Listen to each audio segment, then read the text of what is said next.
আসসালামু আলাইকুম, সবাইকে স্বাগতম জানাচ্ছি মেহেরিনস ক্লাসেসে। আজকে আমি চলে এসেছি আরেকটি নতুন ক্লাস নিয়ে। সেই ক্লাসটা হচ্ছে বাংলা ব্যাকরণের ওপর। তো আজকে বাংলা ব্যাকরণের প্রথম ক্লাস এটা। তো প্রথম ক্লাসে আমরা যেটা আলোচনা করব সেটা হচ্ছে বাংলা ভাষার শব্দ ভাণ্ডার। আমরা প্রথম ক্লাসে যেটা আলোচনা করব তা হলো বাংলা ভাষার শব্দ ভাণ্ডার। তো বাংলা ভাষার যে শব্দসমূহ এগুলো কোথা থেকে বাংলায় এসে যুক্ত হয়েছে তা নিয়ে আলোচনাটাই আজকে আমাদের মূল আলোচনা। তো এখানে আরো অনেক কিছু জানার বিষয় রয়েছে, যে বাংলা ভাষার শব্দ ভাণ্ডারে কত রকমের ভাষা আছে, সেই ভাষাগুলো কোন ভাষা, কোথা থেকে এসেছে, এটাই আজকে আমরা আলোচনা করব। তো শুরু করা যাক। আজকে প্রথমেই আমরা যেটা জানবো সেটা হচ্ছে উৎসের বিচারে হচ্ছে শব্দ, বাংলা যে শব্দ এগুলোকে টোটাল 5টা ভাগে ভাগ করা হয়েছে। বাংলা ভাষার শব্দসমূহকে 5টা ভাগে ভাগ করা হয়েছে। তো প্রথমেই কি আছে এখানে? প্রথমে আছে হচ্ছে তৎসম শব্দ। প্রথমেই আমরা পাচ্ছি তৎসম শব্দ। প্রথমেই রয়েছে তৎসম শব্দ, এরপরে রয়েছে হচ্ছে তদ্ভব শব্দ। 5 ভাগে ভাগ করা হয়েছে। এর মধ্যে প্রথমেই তৎসম শব্দ, এরপরে রয়েছে তদ্ভব শব্দ, এরপরে রয়েছে অর্ধ তৎসম শব্দ, তৎসম, অর্ধ তৎসম, তদ্ভব। তারপরে 4 নম্বরে রয়েছে দেশি শব্দ, এরপরে সর্বশেষে রয়েছে বিদেশি শব্দ। তো এই যে তৎসম শব্দ, অর্ধ তৎসম শব্দ, তদ্ভব শব্দ, দেশি শব্দ, বিদেশি শব্দ। তো বাংলা উৎসের বিচারে বলতে কি বোঝানো হয়েছে, যে এই ভাষার শব্দ বাংলা ভাষার এই শব্দসমূহ কোথা থেকে এসেছে, এগুলোর উৎস কোথায়। তো ওই উৎস এর বিচারে এগুলোকে 5টা ভিন্ন ভিন্ন ভাগে ভাগ করা হয়েছে। সেটা হচ্ছে তৎসম, অর্ধ তৎসম, তদ্ভব, দেশি এবং বিদেশি। তো বলে দিই, আজকে আমি ক্লাসটা নিচ্ছি হচ্ছে অগ্রদূত বাংলা বইয়ের 462 নম্বর পৃষ্ঠা থেকে, যেটা লেটেস্ট অগ্রদূত বাংলা বই। আমার কাছে মনে হয় যে বাংলা ব্যাকরণ পড়ার জন্য অগ্রদূত বাংলা এবং হচ্ছে আপনাদের নবম দশম শ্রেণীর যে বাংলা ব্যাকরণ বইটি আছে সেটাই সেরা। তো আমি বইটি ঘাটাঘাটি করার পর যতটুকু বুঝতে পেরেছি, যে এই বইটিতে যা কিছু আছে তা নবম দশম শ্রেণীর যে ব্যাকরণ তারই একটা সংস্কৃত একটা রূপ। তো যাই হোক, তো আমরা প্রথমেই জানবো যে তৎসম শব্দ কি। তৎসম অর্থাৎ তৎ মানে তার, তৎ মানে হচ্ছে তার, আর সম মানে হচ্ছে সমান। তাহলে তৎসম মানে হচ্ছে তার সমান। এখানে তার সমান বলতে কার সমান বোঝানো হয়েছে? তার বলতে সংস্কৃতকে বোঝানো হয়েছে। সংস্কৃত হচ্ছে তৎসম শব্দ বলতে আমরা সোজাসুজি ভাষায় যেটা বুঝি সেটা হচ্ছে সংস্কৃত শব্দের থেকে কোনো রকম পরিবর্তন না হয়ে যে সকল শব্দ সোজাসুজি বাংলা ভাষায় স্থান গ্রহণ করে নিয়েছে সেই শব্দগুলোকে আমরা তৎসম শব্দ বলে জানি। আর তৎসম হচ্ছে একটা পারিভাষিক শব্দ, যার মূল হচ্ছে সংস্কৃত শব্দ থেকে এসেছে। তো আমরা সহজ ভাষায় বলতে পারি যে সকল সংস্কৃত শব্দ সরাসরি বাংলায় এসেছে এবং যাদের কোনো রকম পরিবর্তন ঘটেনি তাদেরকে আমরা তৎসম শব্দ বলতে পারি। তো তৎসম শব্দের মধ্যে কি কি আছে কয়েকটা শব্দ আমরা জেনে নেই।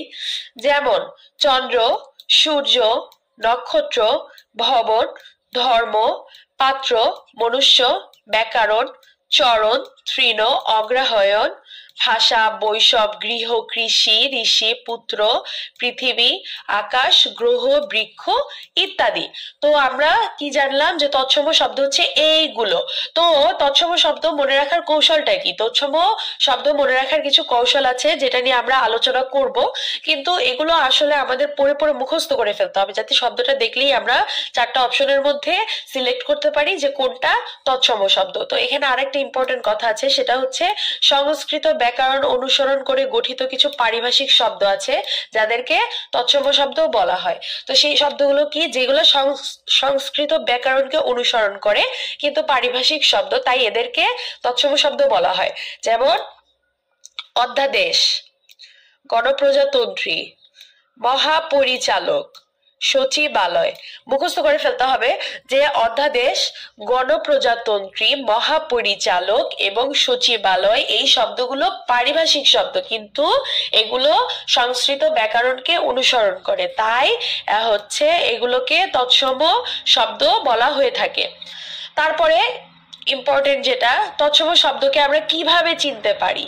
তো তৎসম শব্দ চেনার কিছু সহজ উপায় আছে, সেটা হচ্ছে এই যে মূর্ধন্য এবং পেট কাটা স দিয়ে গঠিত হয়। তৎসম শব্দ কি দিয়ে গঠিত হয়?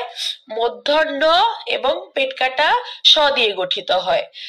তারপরে যুক্ত খ এবং কয়ম দিয়ে গঠিত হয়, যেমন রক্ষা, ভক্ষণ, যক্ষা, ব্রাহ্মণ ইত্যাদি। তো কি পড়লাম আমরা? যুক্ত খ এবং ক্ষয়ময় দিয়ে এটা গঠিত হয়।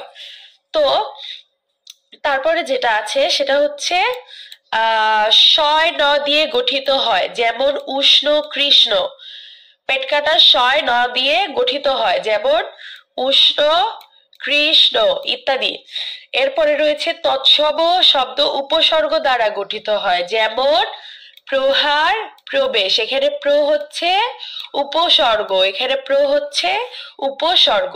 তারপরে তৎসম শব্দ প্রত্যয় দ্বারা গঠিত শব্দ, যেমন হৈমন্তিক। হৈমন্তিক কি? হৈমন্তিক শব্দটা কিন্তু এই যে একটা প্রত্যয় সাধিত শব্দ। তো তৎসম শব্দ কি হয়? প্রত্যয় দ্বারা গঠিত হয়। তো আমরা চারটা অপশন দেখলে এই কিছু না কিছু দেখেই কিন্তু আমরা অবশ্যই বুঝতে পারবো যে এটা তৎসম শব্দ।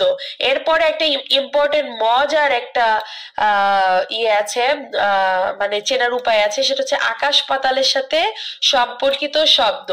আকাশ পাতালের সাথে সম্পর্কিত শব্দ, এই যেমন আমরা পড়েছি আকাশ, তারপরে পৃথিবী, চন্দ্র, সূর্য, নক্ষত্র, এগুলা কিন্তু আকাশ পাতালের সাথে সম্পর্কিত শব্দগুলো। আর সকল ক্রমবাচক যে শব্দগুলো আছে, সে যেমন প্রথম, দশম ইত্যাদি, এগুলো হচ্ছে আমাদের তৎসম শব্দ। ঠিক আছে? তো মনে রাখতে হবে যে কোনো ক্রমবাচক শব্দ দেখলেই আমরা কিন্তু নির্দ্বিধায় এটা বলতে পারবো যে এটা তৎসম শব্দ। এবং সর্বশেষ যেটা, যুক্ত বর্ণ দিয়ে গঠিত অধিকাংশ শব্দই কি শব্দ? তৎসম শব্দ। তাই বলে সব শব্দ নয়, যেটা দেখবো আমরা সেটাকেই তৎসম শব্দ মনে করতে পারি না, কিন্তু যুক্ত বর্ণ দিয়ে গঠিত অধিকাংশ শব্দই হচ্ছে তৎসম শব্দ।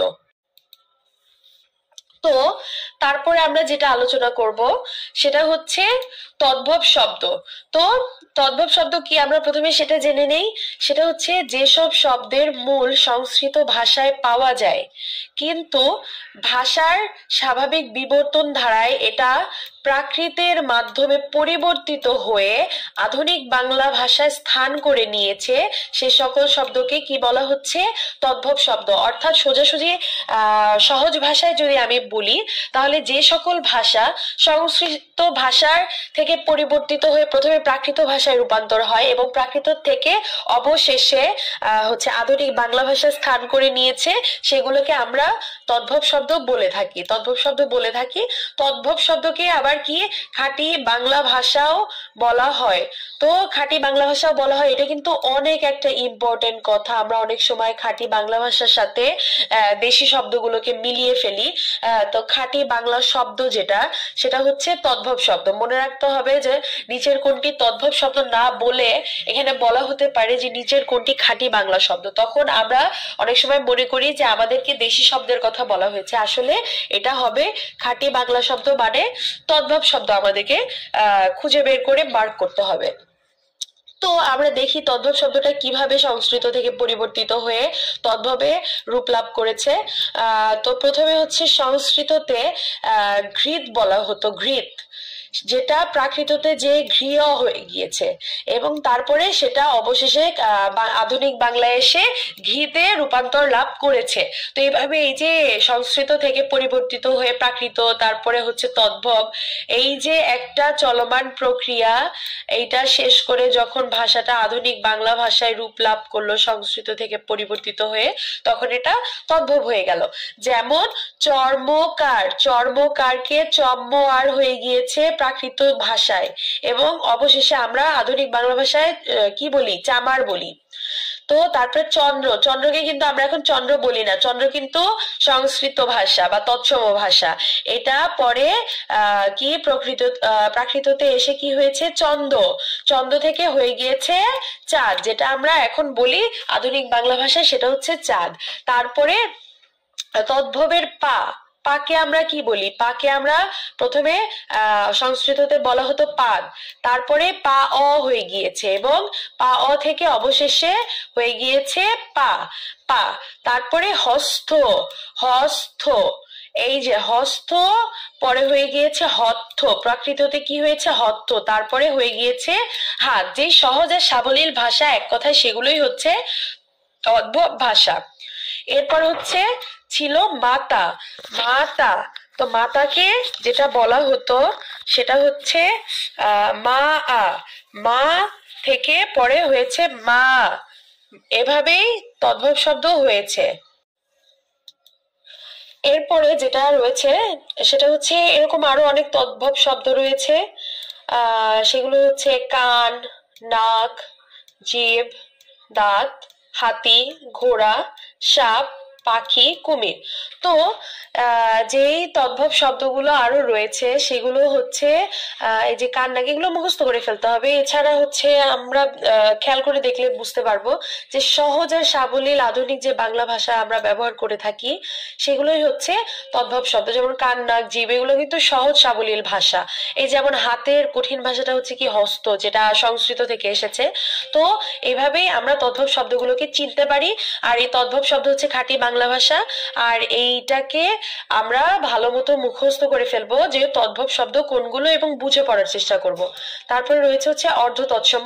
আমরা কিন্তু এই নামের মধ্যেই খুঁজে পাই যে অর্ধ তৎসম মানে কি।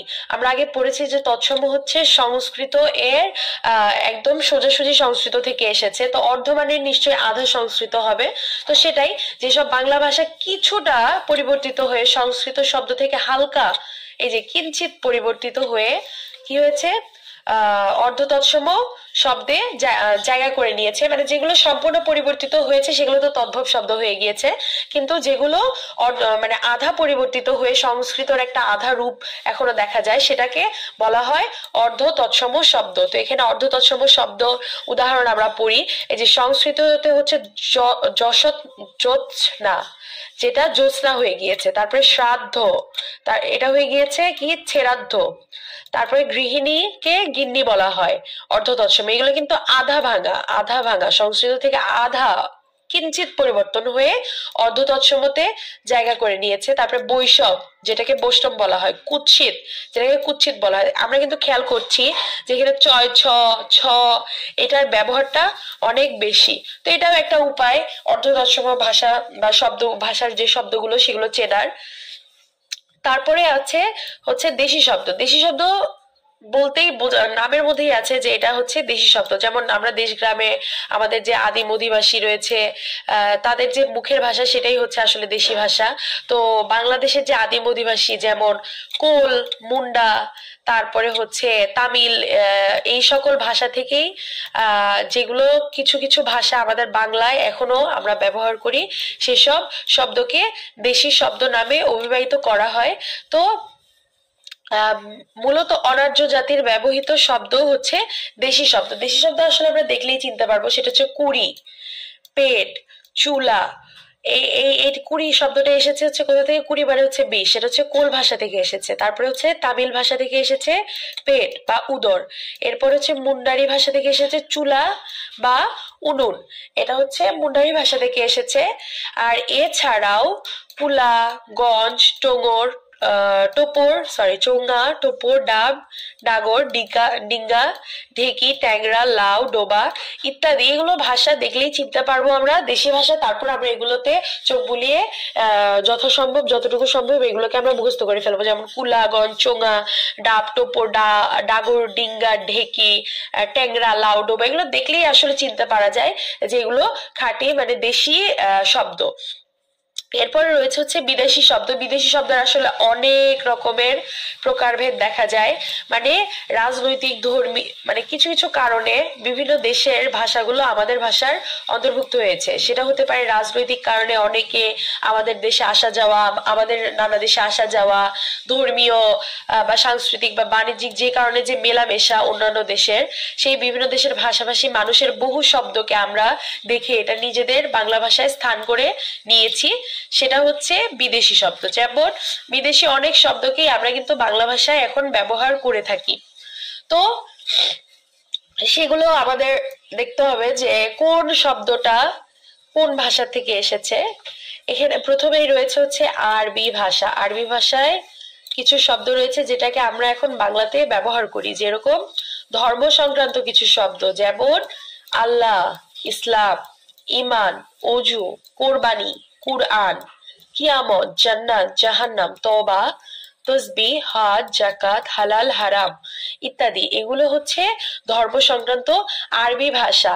এগুলাকে যদি আমি ফার্সি ভাষার সাথে কম্পেয়ার করে পড়ি, যেহেতু এই ভাষাগুলো দেখলে আমরা ইজিলি বুঝতে পারি যে এগুলো আরবি বা ফার্সি কোনো একটা ভাষা হবে, কিন্তু আমরা এটা ফাইন্ড আউট করতে পারি না যে আসলে এটা আরবি নাকি ফার্সি ভাষা। তাহলে এই ক্ষেত্রে আমরা কি করতে পারি, আমরা কম্পেয়ার করে পড়তে পারি। সেটা হচ্ছে এখানে আল্লাহ, আল্লাহকে সেটা ফার্সি ভাষায় এসে খোদা বলা হচ্ছে।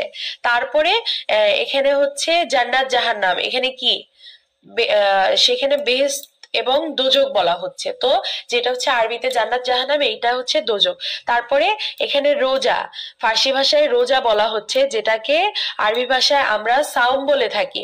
এছাড়াও এটা মনে রাখতে হবে যে জাকাত, হজ, হালাল, হারাম এই শব্দগুলো, তাসবি, এই শব্দগুলো হচ্ছে আরবি ভাষা। তওবা, কুরআন, কুরআন ভাষাটা আরবি ভাষা, কিন্তু এখানে নামাজ, পয়গম্বর, ফেরেস্তা এই ভাষাগুলো হচ্ছে ধর্ম সংক্রান্ত ফার্সি ভাষা। তো ফার্সি আর আরবি ভাষাগুলো ভালোভাবে আলাদা করে করে পড়তে হবে। এরপর প্রশাসনিক এবং সাংস্কৃতিক কিছু শব্দ দেখা যায়, সেগুলো হচ্ছে আদালত, আলেম, ইনসান, ঈদ, উকিল, ওজর, এসলাস, এলেম, কানুন, কলম, কিতাব, কেচ্ছা, খারিজ, গায়েব, দোয়াত, নগদ, বাকি, মহকুমা, মুফেন্স, মুক্তার, রায়, আদমি।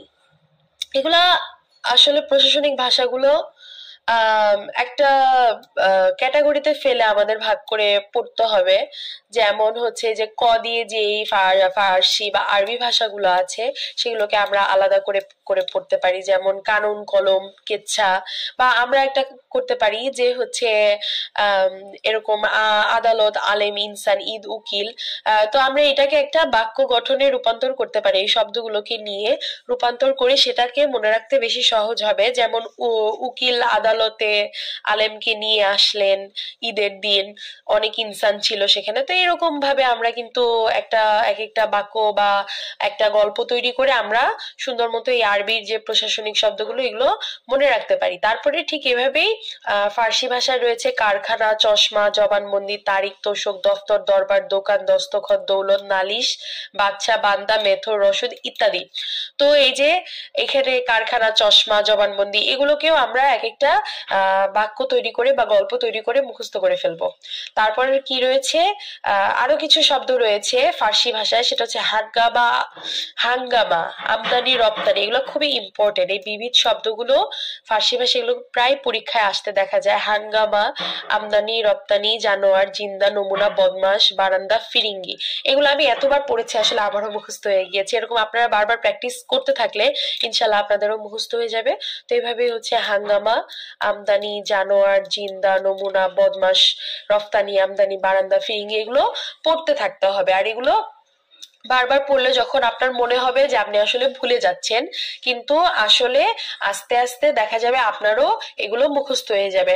আর আমি আপনাদেরকে ক্লাস শেষে এইটার যাদের যাদের এইটার পিডিএফ নোট প্রয়োজন তাদেরকে আমি এটার ফ্রেশ পিডিএফ নোটটা দিয়ে দিব। আপনারা আবার মনে করতে পারেন যে এটা দাগিয়ে টাগিয়ে আমি শেষ করে ফেলেছি, কিন্তু আসলে দাগিয়ে পড়লে পড়াটা আমাদের ভালো ব্রেনে ক্যাচ করে। তো এই জন্য আমি দাগিয়ে পড়ি, কিন্তু এটার ফ্রেশ কপি আমার কাছে আছে। তো যাদের দরকার তারা আমাকে হোয়াটসঅ্যাপে বা গ্রুপে নক দিলে আমি তাদেরকে এটা প্রোভাইড করব। তো আপনারা দিনের পর দিনে যদি শেষ করে ফেলেন তাহলে ইনশাল্লাহ আপনাদের প্রিপারেশন অনেকটাই এগিয়ে যাবে। এরপরে দেখি কি আছে। এরপরে হচ্ছে ইংরেজি ভাষা। ইংরেজি ভাষাগুলোকে আমরা আসলে দেখলেই চিনতে পারবো। ইংরেজি ভাষার কিছু শব্দকে এখন আর আমরা ইংরেজি মনে করি না, এটা আমরা বাংলার মানুষ আপন করতে পছন্দ করি, তো এটাকে আমরা আপন করে নিয়েছি। তো এর মধ্যে প্রথমেই আছে হচ্ছে college, university, novel, note, union, pencil, bag, chair, table, football, cricket, বাক্স, বোতল। এগুলোকে কিন্তু আমরা সচরাচর, এগুলো কিন্তু ইংরেজি ভাষা আমরা সকলেই জানি, কিন্তু সচরাচর আমরা এগুলো বাংলায় লিখে থাকি এবং বাংলায় এদেরকে স্থান দিয়ে দিয়েছি। এছাড়া কিছু পরিবর্তিত উচ্চারণের শব্দ আছে, যেমন আফিম, অফিস, অফিস, হাসপাতাল যেটাকে ওই যে আমরা হসপিটাল বলি, স্কুল, স্কুল যেটাকে বাংলায় বলা হয় স্কুল কিন্তু আসলে এটা স্কুল। তো এইভাবেই কিছু পরিবর্তিত উচ্চারণের শব্দ, ইংরেজি শব্দ যেটা বাংলায় দখল করে নিয়েছি, কিন্তু এগুলো হচ্ছে ইংরেজি শব্দ। এভাবে আসবে যে নিচের কোনটি পরিবর্তিত উচ্চারণের ইংরেজি শব্দ, তখন আপনাকে এটা ফাইন্ড আউট করতে হবে। তো তারপরে রয়েছে হচ্ছে হিন্দি শব্দ, যেমন ভাই বোন, এই যে আমরা ডাকি ভাই বোন, মামা মামি, চাচা চাচি, দাদা দাদি, ফুপা, এই ভাষাটা কিন্তু আমাদের বাংলা ভাষার না। এগুলো আমাদের বাংলা ভাষার না, এগুলো হচ্ছে হিন্দি থেকে বাংলায় এসেছে। তারপরে কিন্তু এখানে আবার ব্যতিক্রম আছে, ভাই বোন বা মা মা মামি চাচা চাচি হলেও আমরা কিন্তু এটা পড়ে রাখতে হবে, মা কিন্তু তদ্ভব ভাষা। এটা কিন্তু আমরা আগেও পড়েছি, এই যে মা, মাতা থেকে এসেছে, সংস্কৃত শব্দের রূপ পরিবর্তিত হয়ে মা হয়েছে, তাহলে এটা কিন্তু তদ্ভব ভাষা, মাকে কিন্তু আমরা হিন্দি ভাষা মনে করব না। তারপরে আরেকটা আছে, সেটা হচ্ছে তুর্কি ভাষায় হচ্ছে বাবা, বাবা হচ্ছে তুর্কি ভাষা। এই দুইটা হচ্ছে ব্যতিক্রম, এগুলো মনে রাখতে হবে। আর খালা হচ্ছে আরবি ভাষা, খালা হচ্ছে আরবি ভাষা, খালা হচ্ছে আরবি ভাষা। তো এগুলো ভালো মতো মনে রাখতে হবে। সবচেয়ে মনে রাখার সহজ উপায় হচ্ছে আপনি লিখে লিখে এগুলোকে মুখস্থ করতে পারেন, যেটা আমি সবসময় করি। তারপরে হচ্ছে পানি, চানাচুর, ধোলাই, লাগাতার, সমঝোতা, হালুয়া। দেখেন এগুলো কিন্তু দেখলেই বোঝা যায়, আমরা মুঝে থোড়া পানি দে দো, তোমারি ऐसी धुलाई करूंगी, তারপরে লাগাতার ऐसे करते रहो, हम लोगों को समझौता करना चाहिए। আমরা কিন্তু এগুলো দেখলেই বুঝতে পারি যে এগুলো হচ্ছে হিন্দি ভাষা। তো এগুলো হিন্দি ভাষাগুলোকে এরকম লিখে লিখে ভালো মতো মনে রাখতে হবে। এরপর আছে হচ্ছে পর্তুগিজ ভাষা, যেটা হচ্ছে একটা স্টার স্টার হবে, কারণ এখান থেকে আমরা বিগত বছরে প্রায় অনেক প্রশ্ন কমন পেয়েছি। তো এখানে যদি আমি প্রশ্ন ব্যাংকে যাচাই বাছাই করি, তাহলে আমি দেখতে পারবো যে এখানে অনেক, যেমন আলমারি কোন ভাষা, তারপরে হচ্ছে আলপিন, এখানে ইম্পর্টেন্ট আছে আলপিন, আলমারি, তারপরে হচ্ছে গুদাম, পাউরুটি, পাদরি, বোতল, বালতি, এগুলো কিন্তু অনেক ইম্পর্টেন্ট। তো এগুলো একাধারে মুখস্থ করে ফেলতে হবে যে কি হলো, আনারস, আলপিন, আচার, আলকাতরা, আলমারি, আয়া। তো এগুলোকে হচ্ছে যে আলমারিতে আচার, আনারস, আলপিন, আলকাতরা রেখে আয়া বন্ধ করে দিল। তো এইভাবে আমাদেরকে মনে রাখতে হবে। হয়তো শব্দ শব্দ মানে আমাদের বাক্য গঠন গুলো সম্পূর্ণ ব্যাকরণের নিয়ম মেনে না করতে পারলেও এটা জাস্ট একটা মনে রাখার কৌশল, কারণ ওইভাবে তো এই কয়টা শব্দ দিয়ে মেলানো সম্ভব হবে না। তারপরে রয়েছে কি ইংরেজ, ইস্পাত, ইস্ত্রি, কেদারা, কামরা, কাজু, কপি, গির্জা, গড়াত, গামলা, চাবি, জানালা, তোয়ালে, নিলাম, পেপার, পাউরুটি, পাদ্রি, পেঁপে, পেরেক, পিরিচি, ফিতা, বালতি, বোতাম, বোতল, বোমা, বেহালা, মাস্তল, মিষ্টি, যিশু, সাবান, সাগু। এগুলোকে লিখে লিখে মনে রাখতে হবে। তারপরে রয়েছে হচ্ছে ফরাসি ভাষা, ফরাসির মধ্যে রয়েছে আতেল, আতাত, ওলান্দাজ, কার্তুজ, কুপন, ডিপো, রেস্তোরাঁ, ক্যাফে, ফরাসি, এই যে রেনেসা, বুর্জোয়া। তো এইখানে এভাবেই আর কি মিলিয়ে মিলিয়ে পড়তে হবে ফরাসি ভাষা কোডগুলো। এখান থেকে মানে এই অংশটা থেকে প্রত্যেক বছরে অন্তত একটা না একটা অবজেক্টিভ আসেই, এটা মাস্ট কমন। তো এটা যদি আমি একটু সময় নিয়েও পড়ি, তাহলে এখানে কিন্তু আবার কোনো লস নাই। তো অবশ্যই আমাদেরকে এটা লিখে লিখে মুখস্থ করতে হবে। হয়তো আমরা বারবার ভুলে যাব, কিন্তু আমরা যখন অপশনগুলো দেখবো আমাদের ঠিকই মনে পড়ে যাবে। আর আরেকটা ইম্পর্টেন্ট কথা, আমরা অনেকেই ফার্সি এবং ফরাসি ভাষার মধ্যে গোলমেল পাকিয়ে ফেলি। তাই হচ্ছে বুঝতে হবে যে ফার্সি ভাষা যেটা, সেটা হচ্ছে আরবির সাথে মানে অনেকটাই মিল দেখা যায়, কিন্তু ফরাসি ভাষা একদমই আলাদা। সেটা হচ্ছে যেমন এই যে ওলান্দাজ, কার্তুজ, কুপন, ডিপো, রেস্তোরাঁ, তারপরে এই যে রেস্তোরাঁ, রেনেসা, বুর্জোয়া, এগুলো হচ্ছে ফরাসি ভাষা। এছাড়া তুর্কি ভাষা দেখলেই আমরা আসলে বুঝতে পারবো। আলখাল্লা, উজবুক, উর্দু, কাচি, কাবুল কুলি, কুর্দিশ, কোরবা, খোকা, চাকু, তোপ দারোগা, বন্দুক, বাবা, বাবুর্চি, বাহাদুর, বেগম, মুচলেকা, লাশ, মোগল, সগাত ইত্যাদি। এখানে আবার এই যে দেওয়া আছে যে বেগম শব্দটা আসলে বাংলা একাডেমি অনুসারে তুর্কি শব্দ, কিন্তু নবম দশম শ্রেণীতে আবার এটা ফার্সিতে অ্যাড করা হয়েছে। তো এইসব কনফিউজিং কোশ্চেন আমার মতে অ্যান্সার না করাই ভালো। দুই একটা এরকম পড়তে গেলে কনফিউজিং কোশ্চেন থাকে, যদি লাক খুব না খারাপ হয় তাহলে এইসব কনফিউজিং কোশ্চেন গুলো আসবে না। সরি, অনেক ঠান্ডা লেগে গেছে। তো যাই হোক, তারপরে হচ্ছে যেটা আমরা পড়লাম সেটা হচ্ছে কি তুর্কি ভাষাগুলো কি আলখেল্লা, উজবুক, উর্দু, কাচি, কাবু, কুলি, কুর্দিশ, কোরমা, খোকা, এখানে যে চাকু, দারোগা, তোপ, বাবুর্চি, তারপরে হচ্ছে বুচলেকা, এগুলো হচ্ছে ভেরি ভেরি ইম্পর্টেন্ট শব্দ। বাবা, এগুলো হচ্ছে ভেরি ভেরি ইম্পর্টেন্ট শব্দ। তারপরে হচ্ছে উলাদ্দাজ। এরপরে লিস্টটা আসলে ছোট হয়ে আসছে। ওলান্দাজ শব্দ হচ্ছে ইস্কাপন, টেক্কা, তুরুপ, রুইতন, হরতন। মাত্র 4-5টা শব্দ, এগুলো দেখলেই মুখস্থ হয়ে যাবে। সেটা হচ্ছে ইস্কাপন, টেক্কা, তুরুপ, রুইতন, হরতন।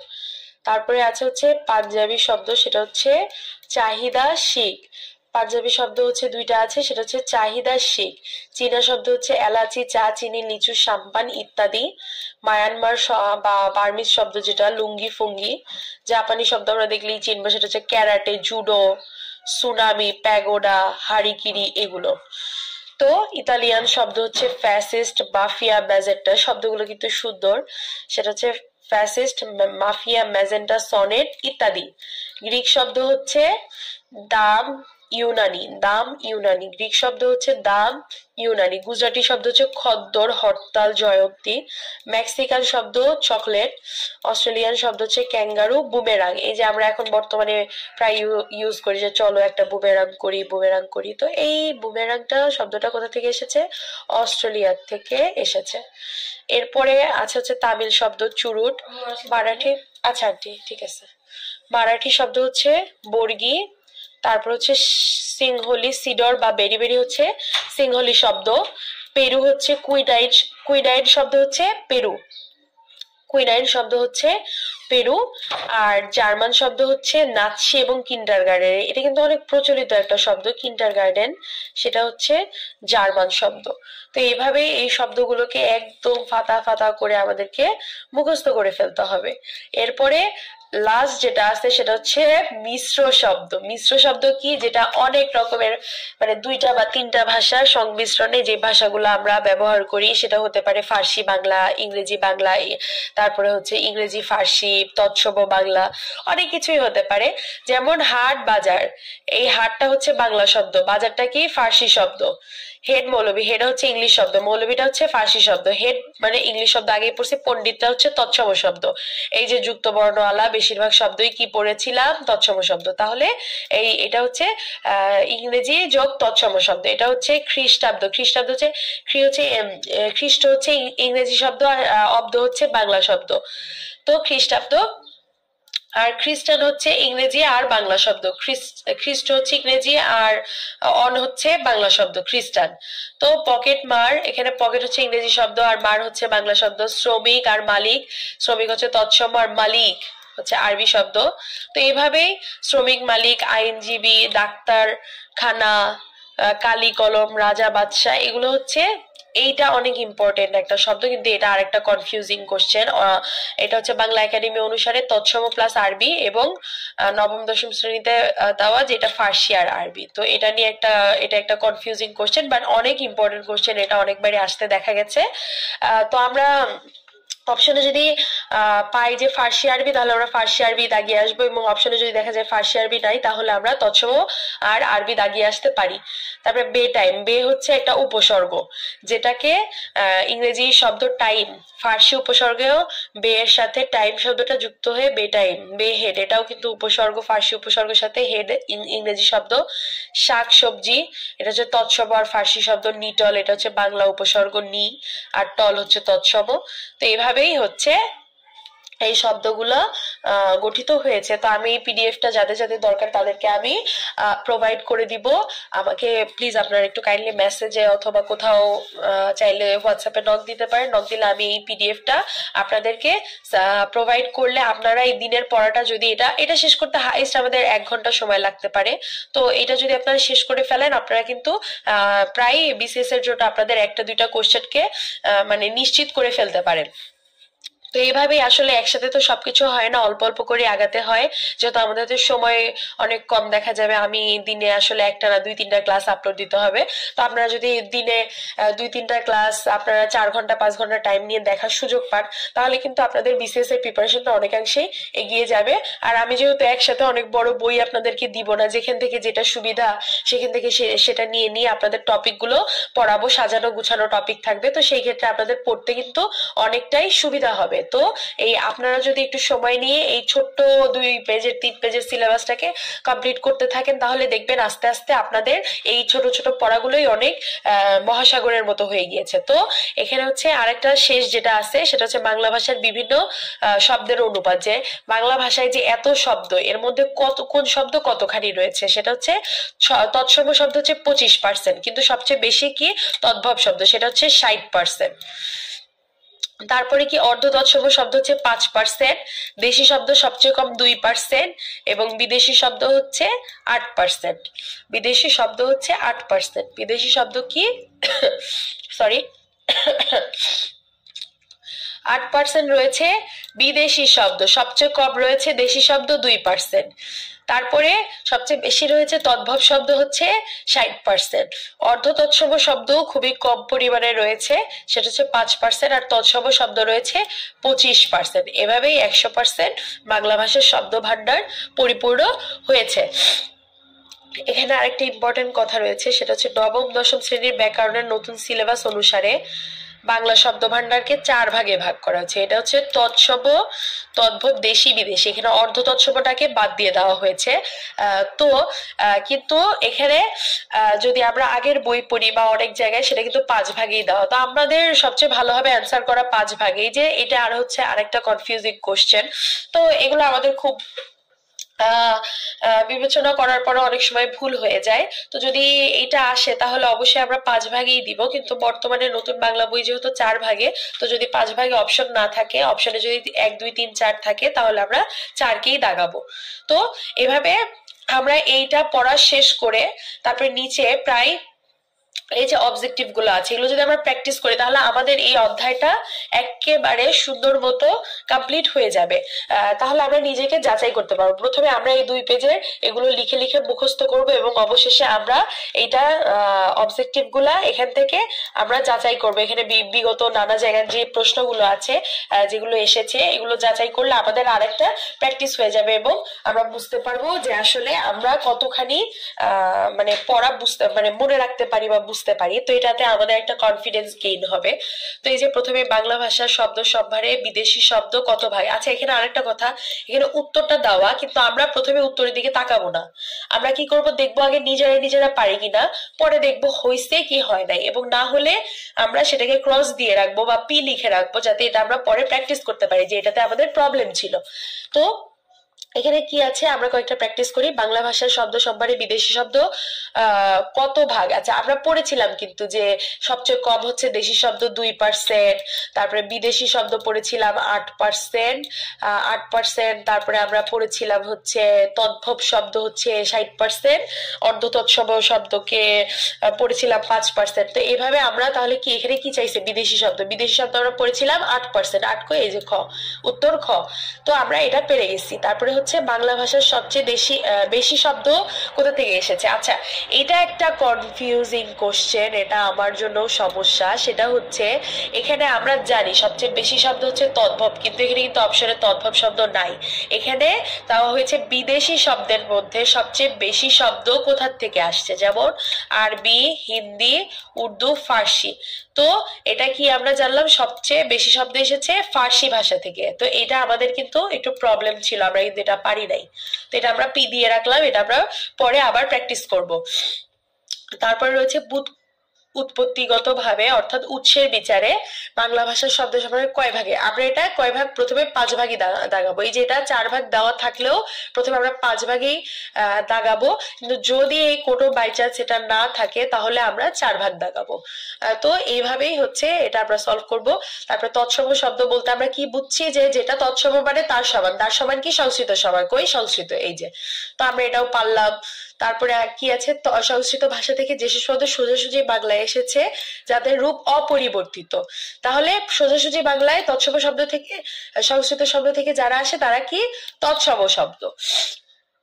এই যে আমরা কিন্তু পারছি, এভাবে আমরা প্র্যাকটিস করতে থাকবো। এই যে নিচের কোনটি তৎসম শব্দ আমরা কিন্তু পড়েছিলাম, এটা কিন্তু বাংলা শব্দ। পেট, ডিঙি, গোয়াল, এগুলো তিনটাই বাংলা শব্দ, তাহলে এটা হবে তৎসম শব্দ। তারপরে এই যে যেসব শব্দ কোনো রূপ পরিবর্তন ছাড়া বাংলায় এসেছে সেটা হচ্ছে তৎসম শব্দ। তৎসম শব্দ কোনটি? এই যে এইটা কিন্তু বৈষব, চামার। চামার হচ্ছে তদ্ভব শব্দ, নক্ষত্র হচ্ছে তৎসম শব্দ, আর বৈষব শব্দটার বৈষ্ণব হয়েছে তদ্ভবে এসে, তা বৈষব হচ্ছে সংস্কৃত শব্দ, নক্ষত্র। এটার অপশন হচ্ছে দুইটা অপশন।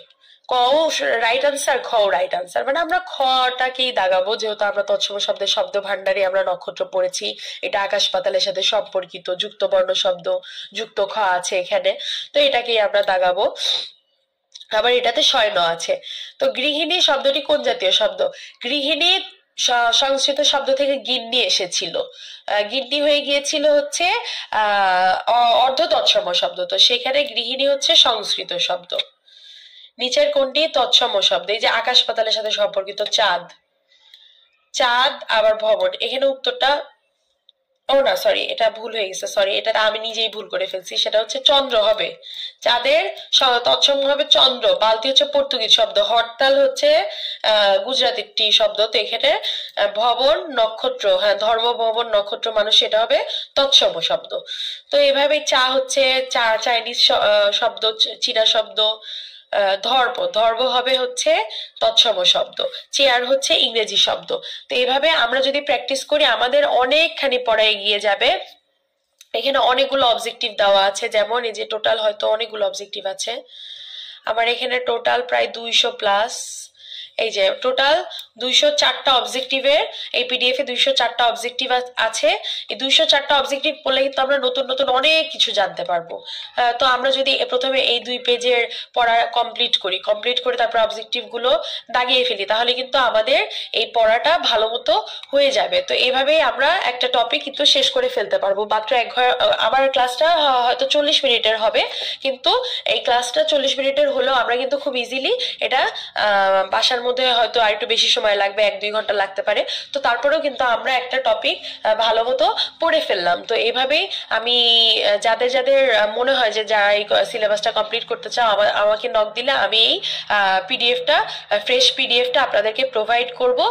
তো আমার নেক্সট ক্লাস আজকেই আসবে ইনশাল্লাহ, আর নেক্সট ডে আমরা আবার বাংলা সাহিত্যের একটা টপিক শেষ করব। এভাবে আমরা একদিনে 3-4টা টপিক শেষ করলে ইনশাল্লাহ আমরা 80 দিনে চেষ্টা করব আমাদের প্রিলি সিলেবাসটাকে সুন্দর মতো কমপ্লিট করে ফেলার। আর আপনাদের কোশ্চেন থাকতে পারে যে আমি আসলে কে, আমি কেন বিসিএস এ ক্লাস করাচ্ছি, বা কেন, আসলে আমি আপনাদের মতোই খুবই সাধারণ একটা মানুষ, যে আমি নিজেও হচ্ছে খুব আহামরি কিছু একটা জানাশোনা নাই, আমিও আপনাদের সাথে সাথে আমি নিজেও শিখি এবং আপনাদেরকেও শেখাই, আমার জ্ঞানটাকে আপনাদের কাছে শেয়ার করি, কারণ জ্ঞানই হচ্ছে এরকম একটা জিনিস যেটা শেয়ার করলে কখনো কমে না, বরং এটা বৃদ্ধি পায়।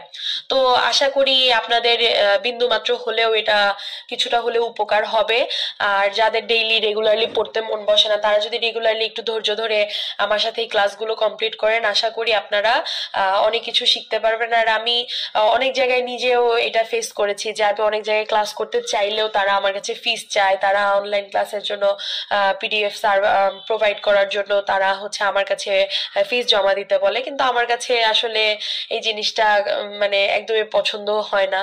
তো আমি মনে করি যে এই জিনিসটার ভুক্তভোগী আমি নিজে, তাই আমিও অবশ্যই চাই যে আমি আপনাদেরকে যে ক্লাসটা নিব বা পিডিএফটা সার্ভাইভ করবে এর জন্য আমি কখনোই কোনো ফিস নির্ধারণ করব না, বা হচ্ছে আমি এটা আমার আমার শিক্ষা থাকবে হচ্ছে আপনাদের জন্য উন্মুক্ত, কারণ আমি নিজেও শিখি আপনাদেরকেও শিখাই। তো আশা করি আপনাদের এই ক্লাসটা অল্প হলেও কিছুটা উপকারে আসবে, এবং যদি ভালো লাগে অবশ্যই আমার পাশে থাকবেন, আমাকে সাপোর্ট করবেন।